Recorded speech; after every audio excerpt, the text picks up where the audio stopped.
अब हम लोग बात करते हैं कि जो भी हमारा अपशिष्ट है, जो भी नगर निगम से अपशिष्ट निकलता है, तो उसको कैसे लोग, जैसे कि हमने कहा कि बहुत सारे लोग क्या करते हैं कि अ, खुले हुए स्थानों पे कूड़े का ढेर लगा देते हैं, या कहीं कहीं नगर निगमों में ऐसा किया जाता है कि जब लैंडफिल यानी एक गड्ढा बनाया जाता है, उस गड्ढे में कचड़े को या कूड़े को, उस अवशेष को भरा जाता है, उसके बाद उसके ऊपर मिट्टी की लेयर लगा दी जाती है। तो इस तरीके से जो तरीके अपनाए जाते हैं अपशिष्ट निपटान के लिए, उनका क्या प्रभाव पड़ता है, मानव स्वास्थ्य पर क्या प्रभाव पड़ता है, और क्या वो उचित है, क्या वो सही है, क्या सही नहीं है, हमको अब इन विषय पे हम लोग चर्चा करते हैं। तो सबसे पहले अगर हम लोग बात करें, तो जैसे अगर हम लोग जो भी हमारा अ, अगर कूड़े के अगर हम लोग खुले ढेर लगा दें,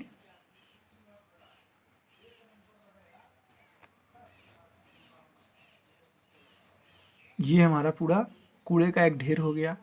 तो इसमें होता क्या है कि इसमें जो अपशिष्ट पदार्थ होता है, वो बिना अभिक्रिया कराए डाल दिए जाते हैं।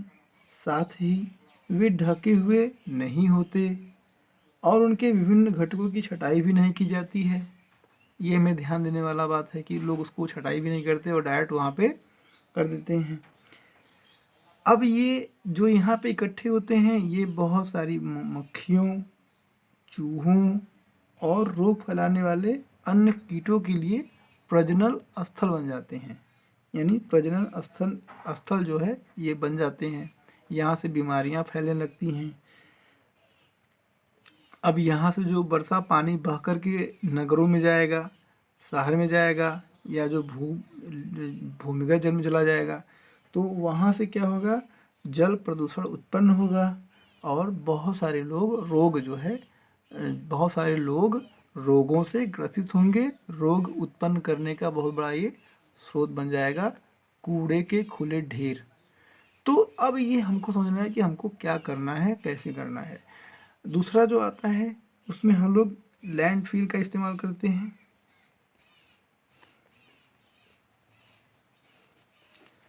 तो इसमें मैंने बताया कि एक गड्ढा होता है, एक गड्ढा मिट्टी में खोदते हैं, इस गड्ढे में कचरा डाल देते हैं, उसके बाद ऊपर से एक लगा देते हैं लेयर, मिट्टी को ढक देते हैं। तो ये जो है ऐसा ही, मतलब इससे क्या होता है कि जो कचरा होता है वो बाहर नहीं निकल पाता। और ऐसे ही शहरों में बहुत जगह बनाए जाते हैं, कई सारे लैंडफिल का निर्माण किया जाता है। उसके बाद काफ़ी मात्रा में जब इस प्रकार के लैंडफिल बन जाते हैं, तो उस क्षेत्र को उसके ऊपर काफ़ी, मतलब हर साल एक मिट्टी की लेयर डाल दी जाती है, फिर एक साल एक डाल दी जाएगी, फिर एक साल एक लेयर, फिर धीरे धीरे क्या होगा, मिट्टी की मोटी लेयर बन जाती है। और ये कचरा नीचे रहता है, तो इसका कोई प्रभाव दिखाई नहीं देता। और साथ में जब ये जो मिट्टी की लेयर होती है, इसके ऊपर काफ़ी दूर में जब इस प्रकार के लैंडफिल बन जाते हैं, तो उसमें उसको पार्क के रूप में डेवलप कर दिया जाता है, या जो भी टैक्सी स्टैंड होता है उसके रूप में डेवलप कर दिया जाता है, या कार पार्किंग के रूप में भी उसको डेवलप कर दिया जाता है। इस प्रकार से ये लैंडफिल हमारे लिए उपयोगी हो जाता है, जिसका अब शहरों में इस्तेमाल हो रहा है। अब इस लैंडफिल के साथ साथ एक समस्या ये भी है कि इसमें भी वही प्रॉब्लम होता है कि जब बरसात होता है तो पानी इसमें से रिस करके ग्राउंड में जाता है, जो कि ये काफ़ी नीचे होता है। तो जो पानी इसके संपर्क में आएगा, वो इसकी जो अशुद्धियाँ होती हैं, चूँकि हर प्रकार का कचरा इसमें डाल दिया गया है, तो इसके संपर्क में आएगा और इसकी जो अशुद्धियाँ हैं या इसमें जो विषैले तत्व हैं, उनको साथ में लेकर के पानी ग्राउंड में चला जाएगा और फिर वो आसपास के क्षेत्रों में बीमारी उत्पन्न करेगा और एक जल प्रदूषण का स्रोत बन जाएगा। अब इसको एक विकल्प के रूप में भी जो इस प्रकार के प्रदूषण की समस्या को किसी सीमा तक जो है हल कर सकता है। यानी अगर हम लोग कहें तो ये एक सीमा तक पॉल्यूशन को कंट्रोल भी कर सकता है। अगर हम लोग लैंडफिल के स्थान पे एक सैनिटरी लैंडफिल का निर्माण करें और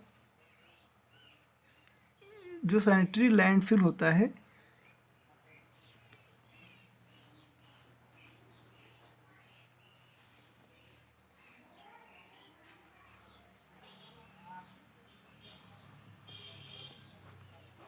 जो सैनिटरी लैंडफिल होता है वो ऐसे पदार्थ से बनाया जाता है जो अभेद होता है, यानी उसमें से रिसने की संभावना या उसे आप भेद नहीं सकते, ऐसे पदार्थ से बनाया जाता है।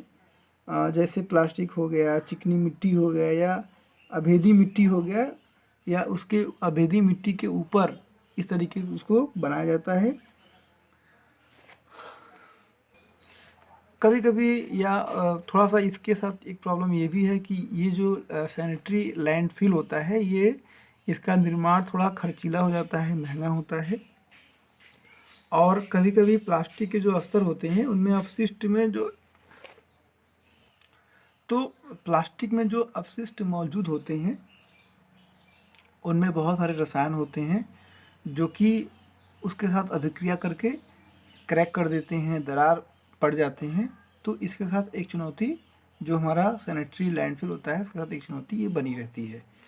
अब हम लोग बात करते हैं अगला, भस्मीकरण संयंत्र की। भस्मीकरण संयंत्र क्या होता है? जो भस्मीकरण संयंत्र होता है आ, वो अपशिष्ट पदार्थों को उस समय जलाने के लिए काम आता है जब उसमें पुनः चक्रण की ऐसी कोई संभावना या पुनः चक्रण करने वाले पदार्थों को अलग कर दिया गया हो, निकाल दिया गया हो। अगर हम लोग भस्मीकारी संयंत्र का इस्तेमाल करते हैं तो जाहिर सी बात है कि उसमें अपशिष्टों को जलाया जाता होगा। तो जिन रिसाइकलिंग यानी जिनकी रिसाइकलिंग नहीं हो सकती, हम लोग उसमें उसको जलाते हैं। उसके बाद राख बचता है, और कुछ जब राख जलता है यानी कुछ अपशिष्ट जब जलते हैं तो कुछ राख जो है वो गर्म हवा के साथ उड़कर बाहर निकल जाती है, और जिसे हम लोग फ्लाई ऐश भी कहते हैं।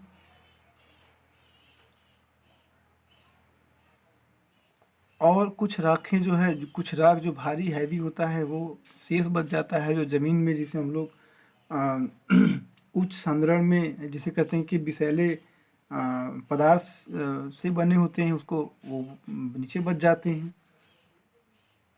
उसमें मुख्य होता है डाईऑक्सीन और भारी धातुएं, जो कि बचे हुए अवशेष के रूप में, राख के रूप में प्राप्त होते हैं।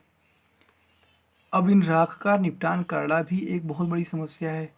अक्सर थर्मल पावर प्लांट में, जहाँ पे कोयला जो है मुख्य ईंधन होता है, वहाँ पर भी यही समस्या होती है कि जो फर्नेस में, जो भट्ठी में कोयला जलता है, तो कोयला जलने के बाद जो राख बचता है, एक तो राख होती है जो हल्का होता है, यानी जिसमें सूक्ष्म कण होते हैं, वो हवा के साथ उड़ जाते हैं। लेकिन जो भारी धातुएं होती हैं और जो भी जो हैवी होते हैं, हैवी मेटल्स होते हैं, तो वो नीचे अवशेष के रूप में प्राप्त होते हैं, जिसे हम लोग फ्लाई ऐश कहते हैं। और चूँकि बहुत भारी मात्रा में कोयले का दहन होता है थर्मल पावर प्लांट में, तो बहुत ज़्यादा मात्रा में वो निकलते हैं। तो उनको, उनके निपटान के लिए थर्मल पावर प्लांट के पास अलग से एक ऐश डैम बनाया जाता है, फ्लाई ऐश डैम बनाया जाता है, जहाँ पे उनको स्टोर किया जाता है। तो वैसे ही अब जो नगर निगम के अपशिष्ट हैं, उनको जलाने के बाद जो राख बचता है वो भारी धातु होती है, विषैले होते हैं, डाइऑक्सिन होता है। तो इनका निपटान करना थोड़ा कठिन हो जाता है। और जो लैंडफिल में जो भी राख बच जाती है या फिर जो लोग वैसे ही छोड़ देते हैं, तो वो जब पानी के संपर्क में आता है, हवा के संपर्क में आता है, तो वो काफ़ी विषैला होता है और प्रदूषण को उत्पन्न करता है। आजकल भस्मीकरण, यानी जिसे हम लोग भस्मीकारी संयंत्र कहते हैं, एक पद्धति के रूप में भी लोग उपयोग करते हैं इसे। ज़्यादातर इसका उपयोग जो है वो मेडिकल जो अपशिष्ट होते हैं उसको जलाने में, ये जो संक्रमणकारी, यानी जिनसे संक्रमण उत्पन्न हो सकता है, उन संक्रमणकारी अपशिष्टों को जलाने में भी जलाने के लिए विशेष तौर पे भस्मीकारी संयंत्र का प्रयोग किया जाता है।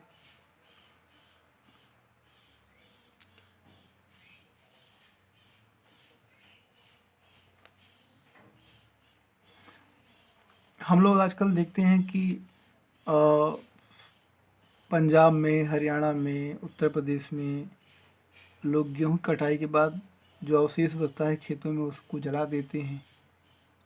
तो उससे बहुत सारे जो मित्र कीट हैं वो भी जल जाते हैं। एक बहुत बड़ा डाइवर्सिटी जो जैव विविधता है उसके अंदर परिवर्तन का कारण ये भी है कि लोग फसल के अवशेष को जला देते हैं। तो इस प्रकार से ये बहुत एक गलत उठाया गया गलत कदम होता है और लोगों को प्रयास करना चाहिए कि कम से कम यानी 9 के बराबर कृषि अवशेष को जलाए। क्योंकि एक तो जिसे हम जलाते हैं उससे हम लोग प्रयोग भी कर सकते हैं। एग्रीकल्चर से निकला हुआ कोई भी अपशिष्ट हो उसे रिसाइकल किया जा सकता है। वैसे भी जब भी वो बरसात के मौसम में बरसात होती है तो जब वो पानी के संपर्क में, मिट्टी के संपर्क में अपशिष्ट आता है तो वो स्वतः जो है वो डिकम्पोज हो जाता है, गल जाता है। तो हमें जलाने की कोई आवश्यकता नहीं होती। तो इस प्रकार के कार्यों पे, इस प्रकार के कार्यों पे जो है ये रोक लगना चाहिए।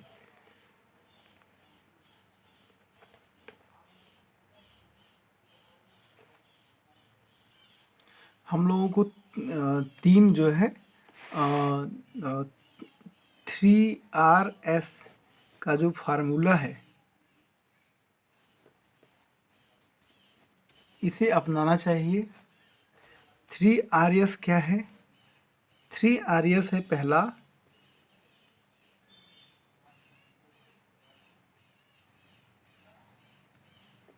Reduce,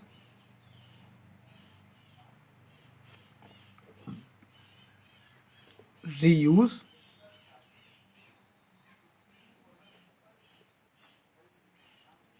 recycle. ये है 3 RS। हर घर में, हर फैमिली में, हर इंडस्ट्री में, हर जगह पे, हर दुकान में 3 RS का फार्मूला प्रयोग होना चाहिए। रिड्यूस करना, रीयूज़ करना और रिसाइकल करना। यानी किसी भी चीज़ को आप कम से कम यूज़ कीजिए या उसे दोबारा यूज़ कीजिए। जैसे कि एग्ज़ाम्पल में, रीयूज़ में एग्ज़ाम्पल में आ सकता है कि हम लोग जो पेन इस्तेमाल करते हैं उस पेन में एक पेन आता है यूज़ एंड थ्रो, तो उसको हम एक बार यूज़ करेंगे फिर फेंक देंगे। लेकिन यदि हम लोग पेन में रिफ़िल वाली पेन अगर इस्तेमाल करें तो रिफ़िल वाली पेन अगर एक बार रिफ़िल ख़त्म हो जाती है तो हम लोग उसकी रिफ़िल को चेंज कर सकते हैं। तो यानी ये एक रीयूज़ का मेथड हो गया। दूसरा, सॉरी, ये रीयूज़ का मैसेज हो गया। रिड्यूस कि अगर हमें किसी भी चीज़ की अनावश्यक, यानी जैसे हम मार्केट में जाते हैं वहाँ पे पॉली बैग लेते हैं या केयर बैग लेते हैं तो वहाँ पे भी हमको अगर छोटा थोड़ा सामान है तो अपना झोला लेके जाएं, सामान खरीदें। तो दिस इज़ कॉल्ड रिड्यूस, यानी कम से कम हम उस प्लास्टिक का इस्तेमाल करें, कम से कम वो अपशिष्ट उत्पन्न हो। और तीसरा आता है रिसाइकिल, यानी हम कोशिश करें कि किसी भी चीज़ को फिर से रिसाइकल कर लें, उसको एक के बाद फिर से रिसाइकल करके उपयोग कर सकते हैं।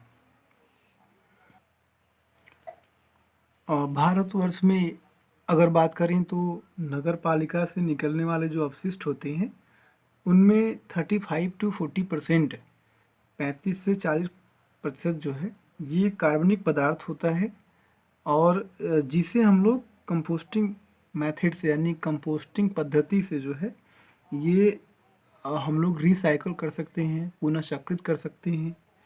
और चूँकि कंपोस्टिंग यानी रिसाइकल जो जो हमारा तरीका है, जिसे कंपोस्टिंग मेथड कहते हैं, ये बहुत पुराना तरीका है, प्राकृतिक तरीका है और जिससे हमें एक बहुत अच्छा खाद या कंपोस्ट प्राप्त होता है जिसमें पोषण बहुत प्रचुर मात्रा में पाए जाते हैं, मौजूद होते हैं। तो हम लोग 40% जो हमारा बायो वेस्टेज होता है उसको हम लोग इस्तेमाल कर सकते हैं।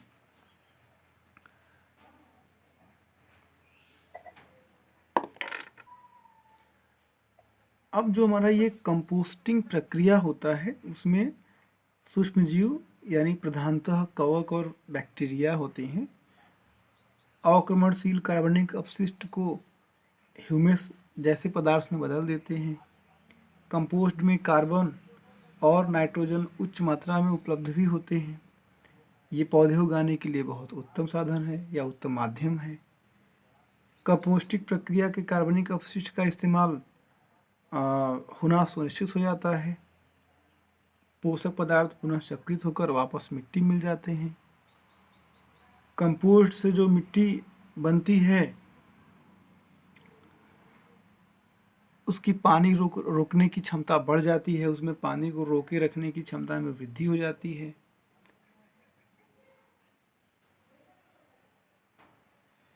और जिस पानी में मिट्टी रोकने की क्षमता बढ़ जाती है उसका उस मिट्टी से उत्पादन बढ़ जाता है, अधिक हो जाता है। इसलिए कंपोस्टिंग एक बेहद ही स्वच्छ, सस्ता और निरापद व्यवस्था है, पद्धति है। और ये प्रक्रिया जो है ये कूड़े कचरे को बहुत हद तक कम करने का एक माध्यम भी है और कम किया जा सकता है। वर्मी कंपोस्टिंग पिछले कुछ वर्षों में बहुत अधिक लोकप्रिय हुआ है। सरकार सब्सिडी दे रही है। गांव-गांव में वर्मी कंपोस्ट के लिए केचुए वगैरह प्रोवाइड किए जाते हैं और एक टैंक बनवाया जाता है, चैम्बर बनवाया जाता है। तो सरकार भी सहयोग कर दी है। जागरूकता का अभाव है, इसलिए जागरूक होना चाहिए।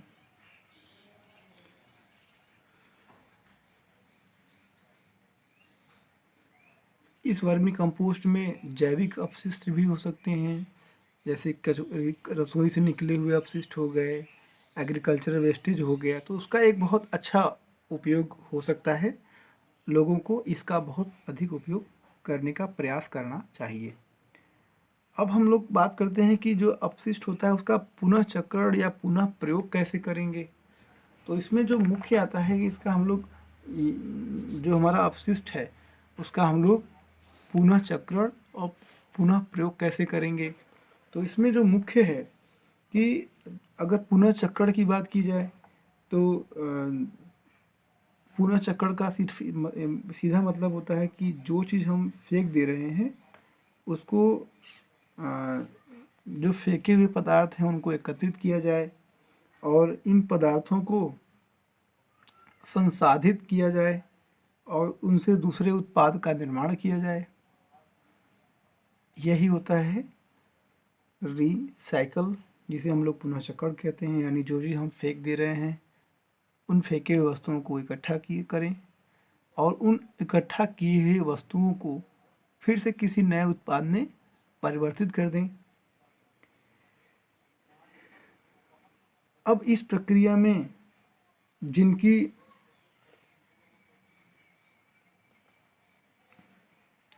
अब इस प्रक्रिया में अपशिष्ट की मात्रा अधिक होती है और चूँकि हम लोग अक्सर इसको कूड़ेदान में डाल देते हैं तो वो काफ़ी कम हो जाएगा। अगर हम रिसाइकल करेंगे तो जो कूड़ेदान में कूड़ा जा रहा है वो उसकी मात्रा में कमी हो जाएगी, जिससे पर्यावरण स्वच्छ और साफ रहेगा, वायु में ताजगी रहेगी। जैसे कि अभी है, लॉकडाउन में है, सब लोग घरों में हैं, कूड़े का प्रयोग कम हो रहा है, कम लोग इस्तेमाल कर रहे हैं, साफ सुथरे हैं, बीमार नहीं हैं। और हमारे देश में तो रिसाइकलिंग के इम्पोर्टेंस से, उसके महत्व से सभी परिचित हैं। हम लोगों ने इस प्रक्रिया को परंपरागत रूप से लिया है, जिसे इस्तेमाल करो और फेंक दो, ये हमारे सभ्यता का हिस्सा है ही नहीं। ये तो विदेशी पाश्चात्य सभ्यता का प्रतीक है कि आप उसको प्रयोग कीजिए और फेंक दीजिए। हमारे तो सभ्यता में पुनः प्रयोग, पुनः चक्रण, अपशिष्ट पदार्थों में सुधार लाने वाला रहा है।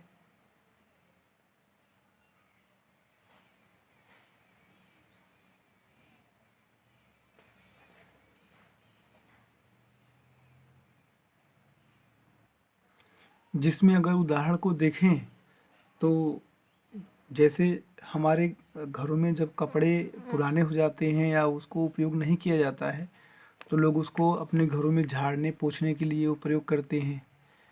कोई अगर दवा आई है और दवा ख़त्म हो जाती है तो लोग उसको उसमें कोई चीज़ रखने लगते हैं, कोई सामान रखने लगते हैं, उसका यूज़ हो जाता है।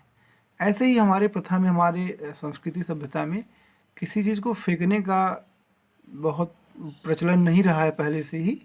हम लोग जितना अधिक से अधिक हो सके हम लोग उसका प्रयोग करने का प्रयास करते हैं, लेकिन ये कोई मानक नहीं है। ये तो हमारे व्यवहार में है, इसका मानकीकरण नहीं हुआ है कि नहीं यही बेस्ट तरीका है रिसाइकल का, ऐसा नहीं है। ये अपने विवेक पर निर्भर करता है कि हम उसको किस तरीके से रिसाइकल कर रहे हैं। तो ये एक बहुत ही अच्छा है। आज हमारा समाज पर्यावरण की कठिनाइयों का सामना कर रहा है। लोग इन सभी चुनौतियों को समझ रहे हैं, इनसे जूझने के लिए खड़े हो रहे हैं। और पिछले 2 दशकों में हजारों नागरिक समूह इसी बात को लेकर के सवाल उठा रहे हैं, आंदोलन कर रहे हैं। इन समूहों की अगर देखा जाए तो 2 श्रेणियाँ हैं। पहली श्रेणी में अब वो आते हैं जो उनका खुलकर विरोध करते हैं, और दूसरा जो पर्यावरण को नुकसान पहुंचाने वाले क्रियाकलापों को चुनौती देते हैं और उनका खुलकर विरोध करते हैं। और दूसरे वो होते हैं जो सुधारने का कार्य करते हैं या विकल्प तलाशते रहते हैं। ये 2 श्रेणियाँ होती हैं, और इसमें हम लोगों को भी इस प्रकार से उपयोग करना चाहिए।